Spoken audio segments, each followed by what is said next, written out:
सप्रेम जय भीम। भीमा कोरेगाव शौर्य दिन कार्यक्रम आता शेवटच्या टप्प्यावर येऊन थांबलेला आहे। आपण पाहतोय या ठिकाणी लोक अभिवादनासाठी गेल्या 2-3 दिवसापासून येत आहेत।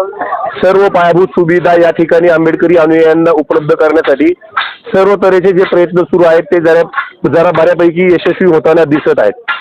सार्वजनिक बांधकाम विभाग असेल, त्याच्यानंतर पुणे जिल्हा परिषद पुणे असेल किंवा अन्य सामाजिक न्याय विकास मंत्रालय असेल किंवा अन्य सगळ्या भागांकडून या ठिकाणी आपण कामाची सुरुवात केलेली आहे।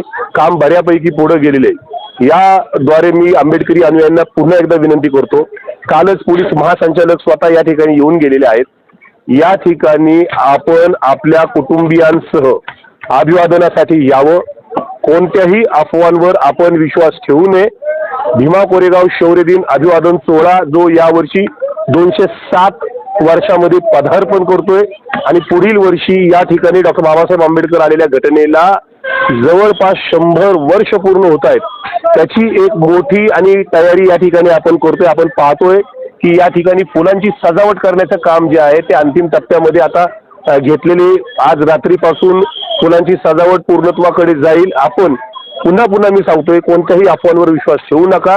या ठिकाणी स्थानिक गावकरी असतील, स्थानिक सर्व समाज बांधव असतील, इतर सर्व जाती धर्माचे लोक असतील, विशेषतः विविध पक्षांमध्ये काम करणारे सर्वच जाती धर्माचे राजकीय कार्यकर्ते असतील, ते या उत्सवासाठी आपलं योगदान देत आहेत। आपण येताना जर पाहिलं असेल तर मोठ्या प्रमाणामध्ये फलक लावलेले आहेत। सर्व पक्षांनी ते फलक लावलेत, सर्व राजकीय पक्षांनी कार्यकर्त्यांनी ते फलक लावलेले आहेत। पेरणे ग्रामपंचायतनी पहिल्यांदाच ऐतिहासिक असा निर्णय घेतलेला आहे की आंबेडकरी अनुयायांच्या सोयीसाठी साधारणपणे 300 पेक्षा जास्त घरं ते पांढरा फलक लावून उपलब्ध करून देणार आहेत। यातून आपला एकोपा जो आहे त्याची भावना आपल्या लक्षात येईल।